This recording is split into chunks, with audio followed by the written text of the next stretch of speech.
Listo, estamos en vivo.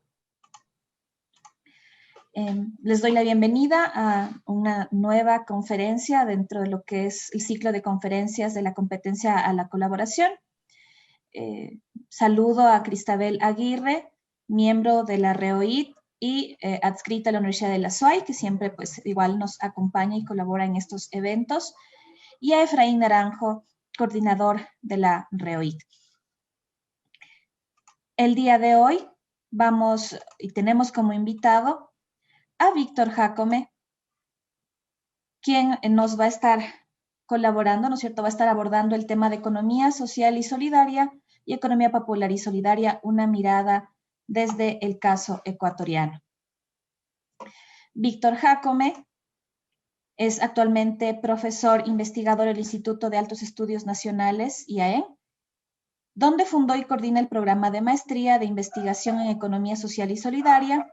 Sus áreas de estudio se centran en la historia, antropología económica, la teoría de la economía social y solidaria, la historia social, y cuenta con varias publicaciones en estos campos de estudio. Le doy la bienvenida a Víctor y pues como ustedes saben, tenemos esta transmisión en vivo. Ustedes pueden ir colocando sus preguntas en nuestro espacio de Facebook. Al final de la conferencia estaremos recuperando esas preguntas, así que pues esperamos su interacción. Víctor, bienvenido y muchas gracias por acompañarnos la tarde de hoy. Un gusto saludar a todos y a todas las presentes. Siempre es un placer compartir sobre estos temas alrededor de la economía o de las otras economías, para no ponerle nombre y apellido por el momento, con un público más amplio, más allá de las discusiones que muchas veces llevamos entre los docentes y los profesores los docentes y los estudiantes de nuestros programas acá en el IAEN, ¿no? Entonces siempre será un placer compartir y muchas gracias por la invitación. Voy a hacer una presentación. Voy a compartir. Veamos dónde está esto.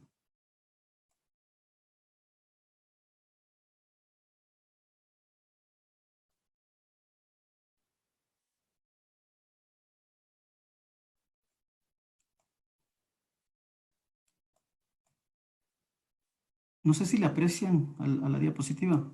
Muy bien, listo. Bueno, voy a realizar mi intervención bajo 3 puntos. Uno, en el cual voy a hablar de manera breve sobre esto de qué es lo que entendemos por economía popular y solidaria, por economía social y solidaria y por organizaciones económicas populares y solidarias, que son términos que estamos utilizando mucho acá en Ecuador. Luego, pues, hablaré un poco del caso ecuatoriano y cerraré con algunos comentarios. Entonces, parto mi presentación señalando que esta cuestión del uso de estos términos como economía popular y solidaria, economía social y solidaria, no es una cuestión solo de Ecuador.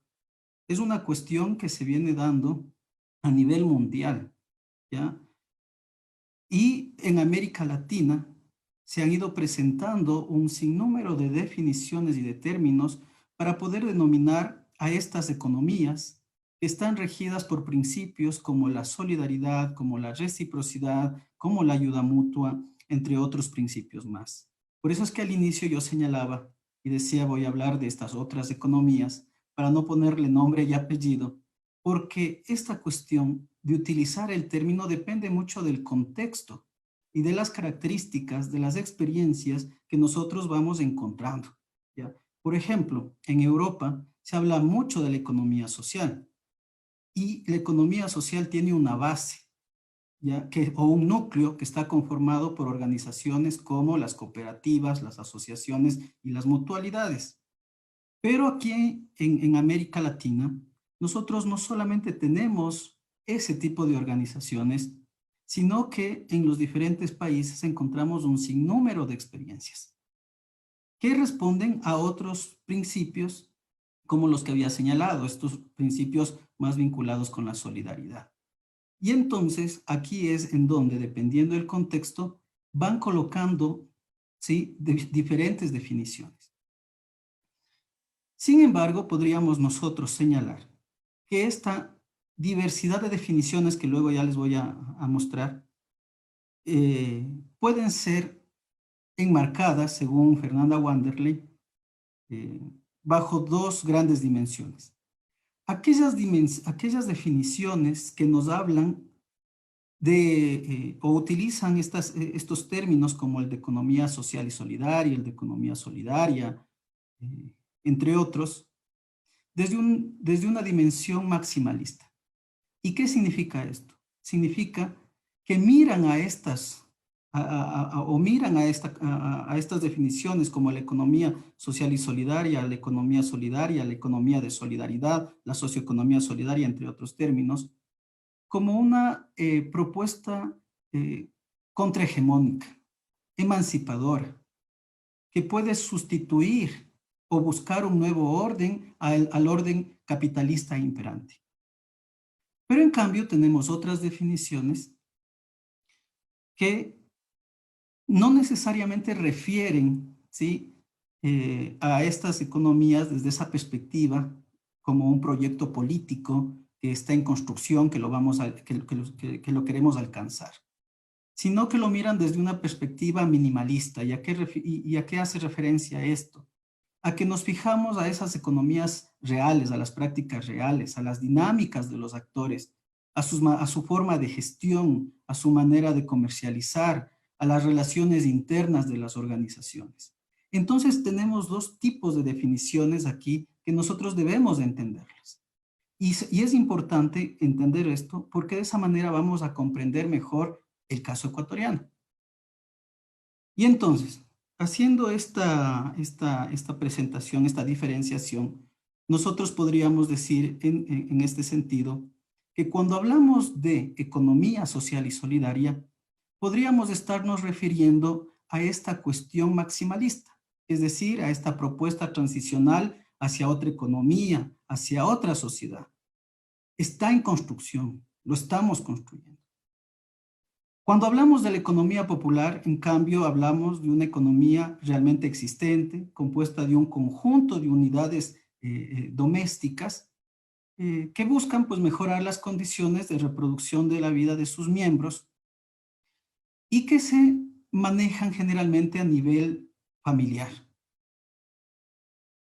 Y en cambio, cuando hablamos de economía popular y solidaria, entonces estamos hablando que estas unidades domésticas que acabo de señalar de la economía popular, ¿ya?, rebasan la familia y se van organizando con otras unidades domésticas para dar lugar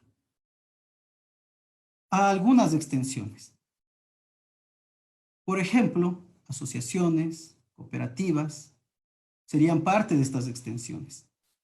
Y por lo tanto, necesitan pues de ciertas características más complejas para poder organizarse. Y entonces, ahí es cuando nosotros hablamos de una economía popular y solidaria. Por lo tanto, cuando nosotros decimos economía social y solidaria, economía popular y solidaria, no nos estamos refiriendo a lo mismo. Existen las diferencias y que nosotros debemos considerarlas para poder identificar a las organizaciones, a los actores y, por ejemplo, desde el Estado para poder dirigir política pública contextualizada. Y así podemos nosotros mirar en este mapa, por ejemplo, cómo en Argentina se utiliza el término de economía social, también usan el de economía social y solidaria. Incluso ahí está José Luis Corallo, que es uno de los teóricos de este tipo de economías. No podemos olvidarnos de otro teórico también, como Luis Raceto, quien plantea el término de economía de la solidaridad.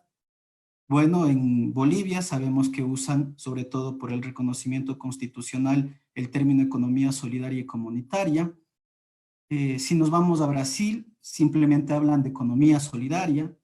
Si nos vamos a Nicaragua, hablan de economía popular asociativa y autogestionaria.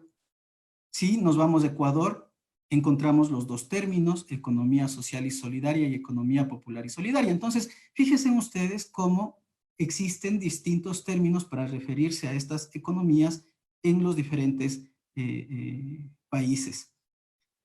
Y que tienen sus diferencias. Por ejemplo, yo he colocado solamente 3 ejemplos, porque mirar cada uno de estos términos nos tomaría mucho tiempo. Pero sin embargo, todos ellos tienen una característica o un aspecto en común que debemos nosotros considerar. Y que es que todos ellos refieren a que estas economías tienen una racionalidad. Y esta racionalidad es la reproducción de la vida. Y ese es como que el término, mejor dicho, el principio que atraviesa, mejor dicho, de cierta manera, estos términos. Pero continuemos por cuestión de tiempo. Ahora, yo les había señalado que en la economía popular nosotros tenemos una base que es, o una unidad, que son las unidades domésticas. Y que las unidades domésticas, al momento de rebasar esa relación de la familia y unirse con otras familias para poder obtener los recursos materiales que les permiten satisfacer sus necesidades, entonces nosotros estaríamos hablando de una economía popular y solidaria. Y la economía popular y solidaria, por lo tanto, sería la forma más organizada de una economía popular. Y en esta forma más organizada nosotros tenemos varios actores. Y a estos actores, ¿ya?, son a los que nosotros les vamos a denominar organizaciones económicas populares y solidarias. Y aquí hay un punto que es necesario aclarar.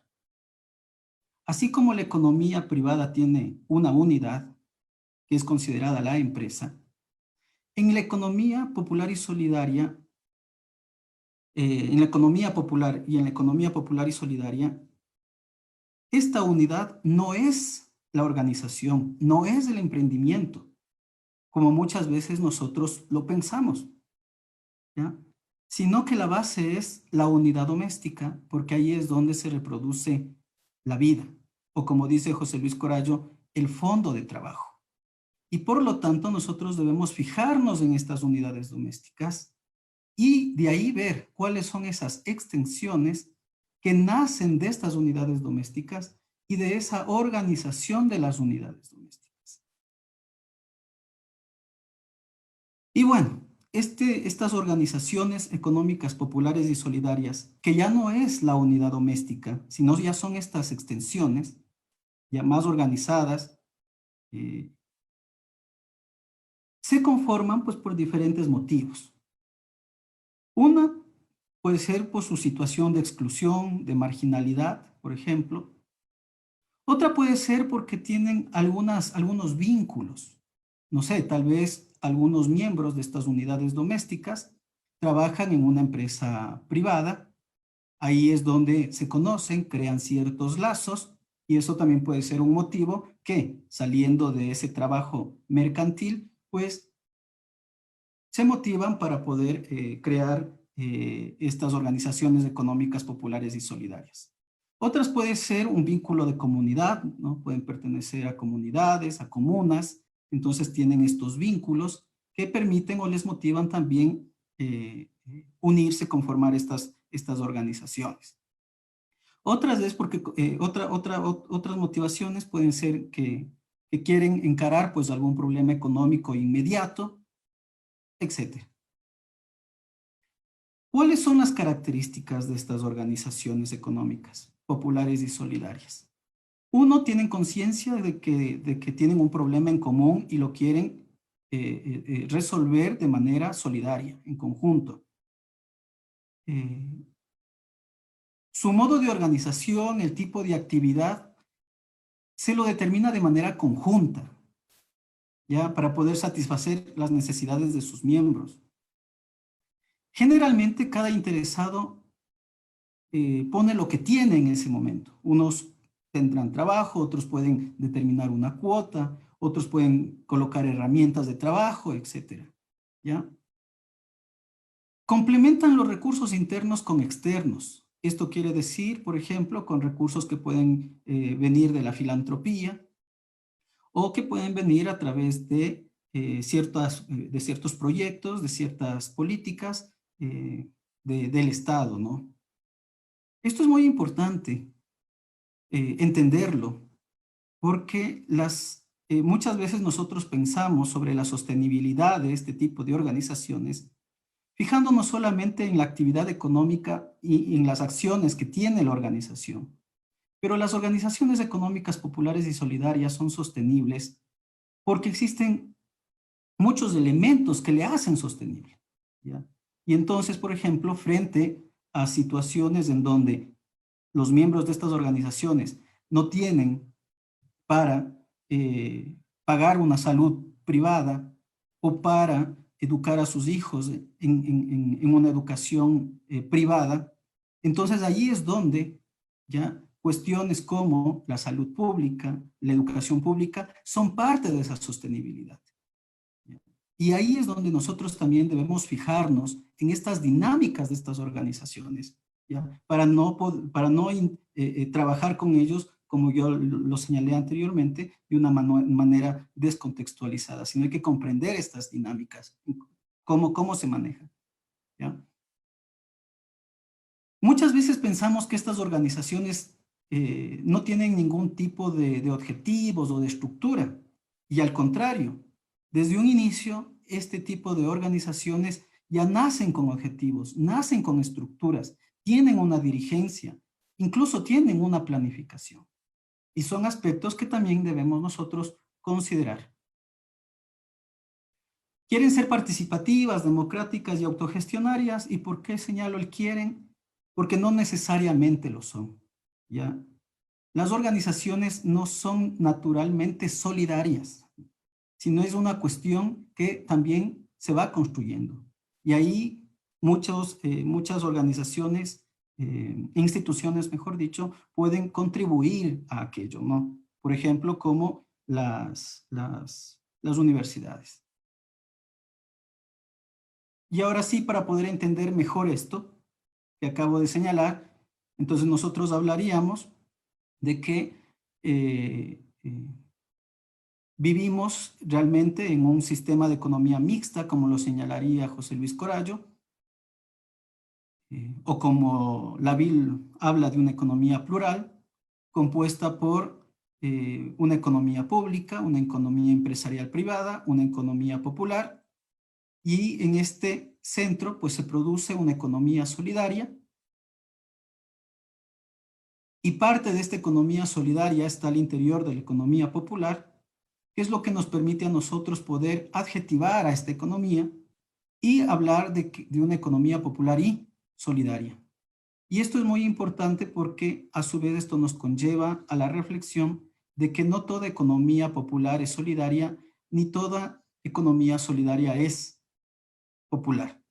Porque también existen prácticas solidarias que se dan entre las diferentes esferas, pero claro, no necesariamente es la solidaridad que se motiva desde la economía social y solidaria, que es una solidaridad democrática. Y entonces, si nosotros tomamos a la economía popular, hablamos de estas unidades domésticas que les decía, y cuando las unidades domésticas, ¿sí?, rebasan sus límites y se unen con otras unidades domésticas como están acá, entonces ahí sí nosotros podríamos hablar de esta economía popular y solidaria, ¿ya? Cuando ya se unen para poder satisfacer estas necesidades, resolver estos problemas que les señalaba anteriormente, bajo estos otros principios como los de la solidaridad.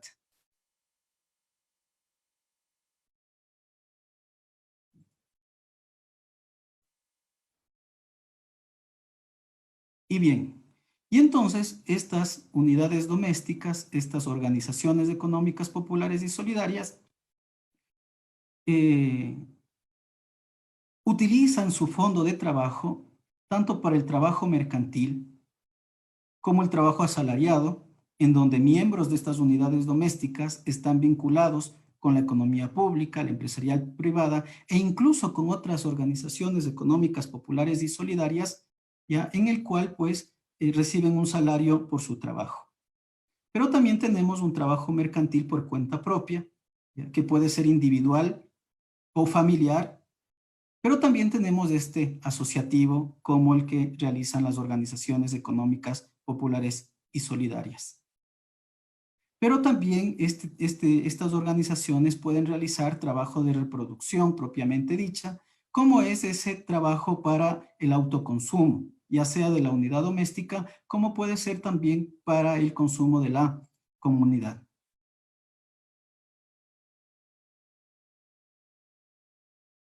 Y este trabajo, el asociativo, de cierta manera, es el que en este momento, bajo las circunstancias en las que nos encontramos, considero que debe ser impulsado, ¿no?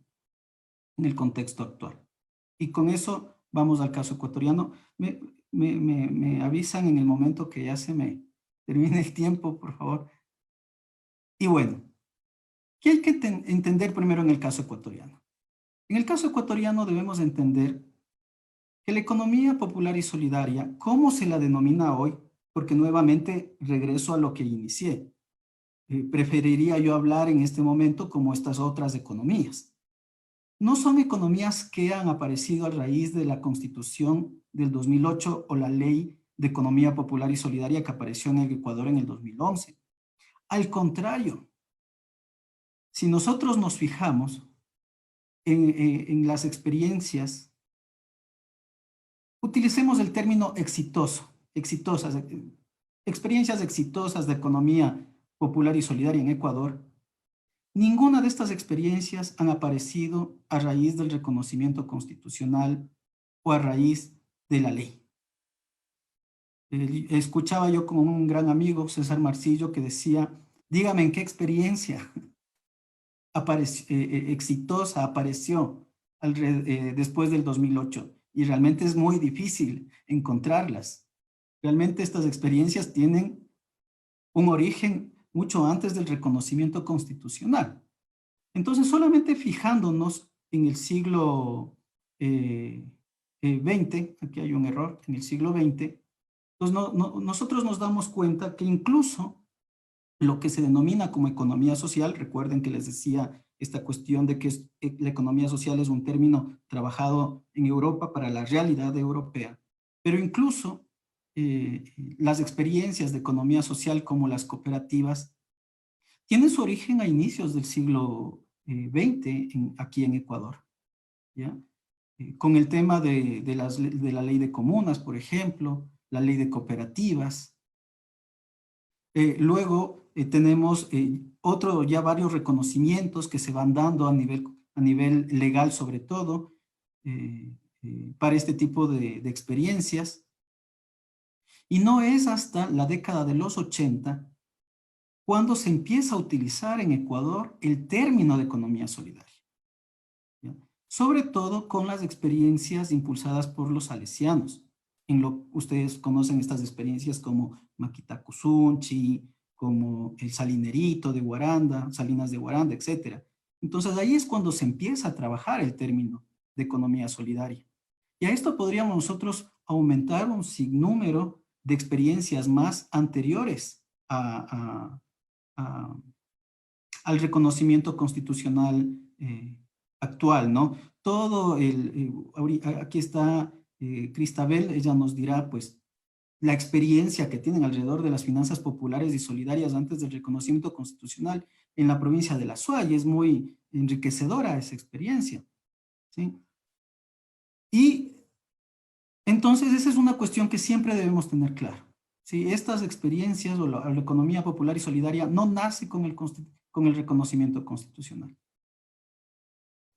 Al contrario, se ha caracterizado el Estado y yo diría que hasta cierto punto mucho más con el reconocimiento constitucional y la ley del 2011 por haber burocratizado al sector. ¿Ya? Y ese es un punto muy importante que en algunos otros momentos tendremos que discutirlo.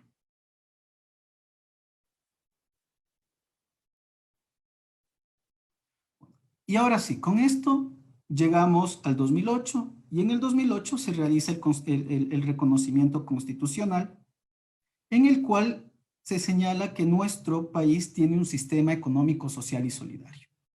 Pero como ustedes miran y nosotros lo experimentamos, lo vemos, nosotros no vivimos en un sistema económico, social y solidario.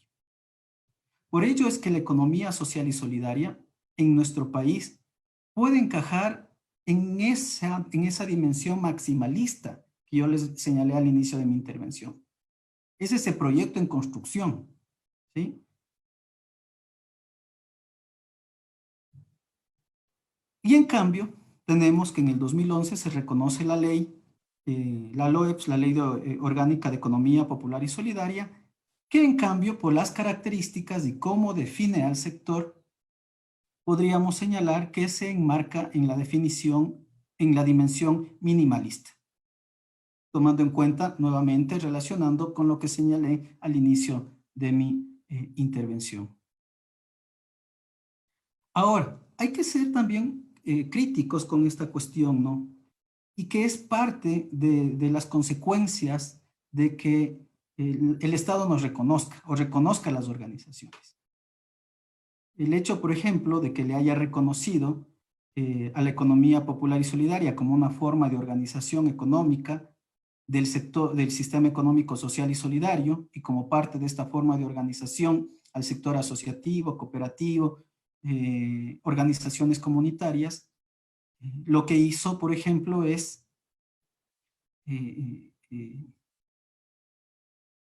se podría decir no, no ponerlo a un mismo nivel, por ejemplo, a las economías comunitarias, al punto de que ni la Constitución ni la ley realmente consideran ya o ponen la dimensión real que tiene este tipo de economías, por poner un ejemplo, ¿no? O el hecho de enmarcar en ciertos principios a las organizaciones, ¿no?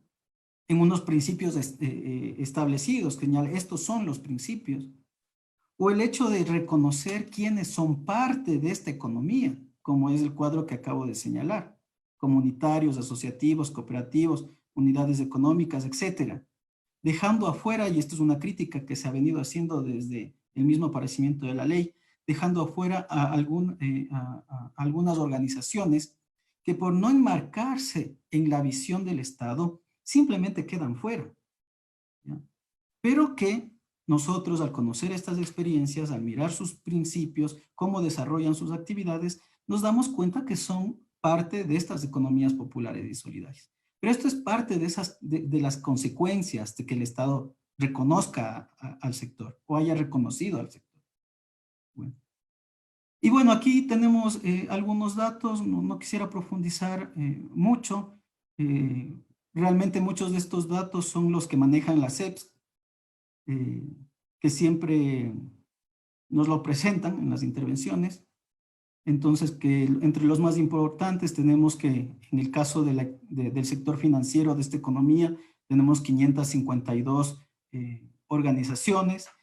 Esto nos puede también llevar a la reflexión de saber de qué es lo que ha pasado, porque recuerden que para el año 2011, cuando se creó la Superintendencia de Economía Popular y Solidaria, teníamos alrededor de 1000 cooperativas, ahora tenemos 552.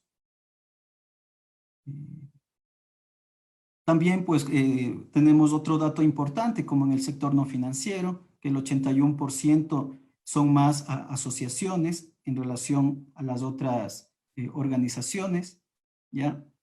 O estos datos interesantes que sacó también un compañero con quien escribimos un capítulo en una obra que saldrá en los próximos meses, publicada por el IAEN, en el cual, haciendo un análisis de las RUEPs, que es el Registro Único de la Economía Popular y Solidaria, muestra cómo las acciones estatales se concentran más en 3 tipos de actividades, que son la alimentación, el textil y la limpieza, tomando en cuenta en total que son 32 tipos de actividades que hay, pero se concentran más de las 3. Entonces son cuestiones a reflexionar sobre esta cuestión aquí en Ecuador. Bueno, a partir del 2011 ya no solamente tenemos la Ley de Economía Popular y Solidaria, son alrededor ya de 27 leyes que están vinculadas, ¿sí?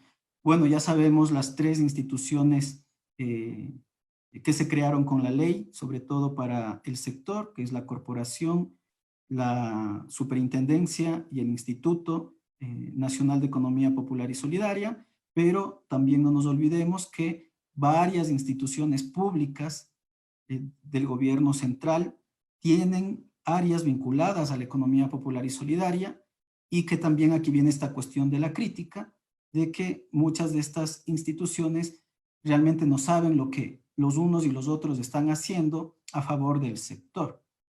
Entonces, falta también esta mayor organización. Tenemos también al momento, y esto es un dato que sacó Luis Ibarra, 14 ordenanzas en los gobiernos locales, sobre todo municipales, a favor de la economía popular y solidaria. Pero claro, aquí también debemos nosotros tomar en cuenta que estas ordenanzas, de cierta manera, muchas de ellas se han convertido en una especie de copia y pega, ¿ya? De una ordenanza, pues muy parecida a la ordenanza de otro cantón, y eso también es una cuestión a comentar, tomando en cuenta pues la diversidad de los territorios que existen pues en nuestro país. Y con esto cierro. Creo que frente a lo señalado es importante que nosotros construyamos desde las propias organizaciones comités de coconstrucción de políticas públicas, ¿ya? En el cual nosotros realmente podamos tener injerencia, no solamente desde el momento en que se piensa, se diseña la política, sino también desde que se desarrolla e incluso desde que se la evalúa.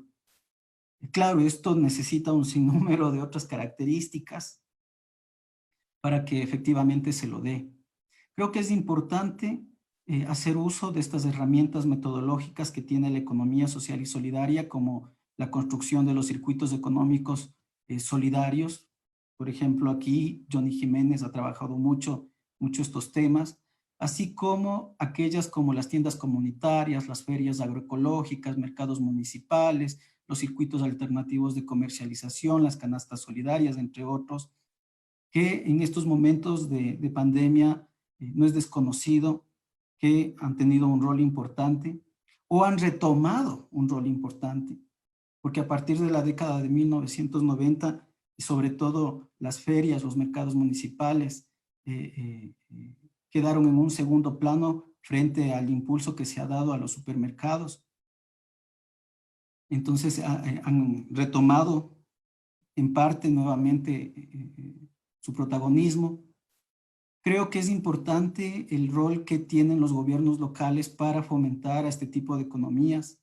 Yo no considero tanto que el fomento tenga que venir en sí desde el gobierno central, sino creo que hay que trabajar más desde los gobiernos locales para aprovechar principios como los principios de proximidad, porque se conocen las realidades de los territorios, las dinámicas, sobre todo para poder construir estos circuitos económicos. Es importante, es necesaria la formación y capacitación en los servidores públicos en todos sus niveles para que conozcan las dinámicas de estas organizaciones, ¿sí? Y también trabajar con las mismas organizaciones para que de cierta manera vayamos cambiando la mirada que muchas veces se tiene de la economía popular y solidaria. Porque generalmente se le mira a la economía popular y solidaria como la economía del momento, ¿ya? Es decir, hoy porque me he quedado desempleado, me he quedado desempleada, entonces voy a ser parte de una organización de la economía popular y solidaria. pero siempre estoy con la expectativa de, en el momento de que pueda vincularme a la economía empresarial o a la economía pública, simplemente abandono yo mi organización. Y eso se da también porque hay que trabajar en que se mire a la economía popular y solidaria como el trabajo efectivo que va a permitir satisfacer mis necesidades y garantizar la reproducción de la vida de las familias. Y claro, aquí se necesita de un sinnúmero más de, de, de acciones que ya les acababa yo de señalar anteriormente, en donde no solamente depende de las organizaciones, sino también pues de esta otra sostenibilidad más integral en donde interviene también la garantía de derechos por parte del Estado. Es importante trabajar en la inclusión de más socios a las organizaciones y para eso yo considero que se lo puede hacer en 3 fases, sobre todo pensando en el contexto actual. Uno, hay que trabajar con las organizaciones existentes. Pienso que no es momento de trabajar en nuevas organizaciones, sino trabajar con las que ya están, para lograr que estas organizaciones incluyan a más socios, ¿ya? Y sobre todo iniciar con estas organizaciones que tienen registro. ¿Por qué? Porque son las que más fácilmente van a tener acceso a ciertos proyectos o a ciertos beneficios por parte del Estado, ya sea central como gobiernos locales. Y esto se da porque ellos están muy pegados a lo que dice la norma, ¿no? Y entonces tienes que estar registrado. Entonces hay que trabajar con ellos para poder incluir a más socios. En una segunda fase, o tal vez de manera paralela, ir trabajando con las OEPs que no tienen registro, ¿ya? Y en una tercera fase, entrar a la conformación de nuevas organizaciones. Claro, con la crítica que se puede hacer a esto, ¿no? Pero creo que estas son algunas ideas que quería plantearlas en este tiempo que me han dado. Eso es lo que yo quería compartir con ustedes y muchas gracias. Esto era un poco para señalar el tema de los circuitos económicos, ¿no? Igual como estaba haciendo arriba, presentando los gráficos para que queden más claros. Entonces, el tema está en que no trabajemos de manera fragmentada. Hay muchos que se dedican a la producción, que deben trabajar con organizaciones que se dedican a la comercialización solidaria, por ejemplo, ¿ya? Se debe trabajar también en temas del consumo responsable y solidario. Esta es una cuestión en la que le debemos mucho desde la práctica hasta desde la teoría, al menos acá desde Ecuador, ¿no? Se ha trabajado mucho desde el consumo responsable y solidario, a pesar de que tenemos muy bonitas experiencias, ¿no? Por ejemplo, acá en Quito, esta experiencia Madre Tierra, ya que ha organizado a gente del sur para el tema de las canastas solidarias, es un tema a rescatar. Tenemos estas finanzas populares también trabajando a favor de las organizaciones, sobre todo estas cooperativas del segmento 4, del segmento 5, ¿no? Recuerde que en Ecuador las cooperativas están clasificadas por segmentos. Los que tienen más activos están en los segmentos mayores y los otros están pues en los segmentos más bajos como el 4 y el 5, ¿no? Y en el 5 está incluso las cajas comunales, los bancos comunales. Entonces, a trabajar en conjunto, a trabajar solidariamente, a través de circuitos económicos solidarios que permitan estos flujos que se señala, pero también en estos circuitos económicos solidarios tienen que trabajar estos organismos internacionales, el Estado en sus niveles, en diferentes niveles, los movimientos sociales y servicios de apoyo en donde estamos las instituciones universitarias, ¿no?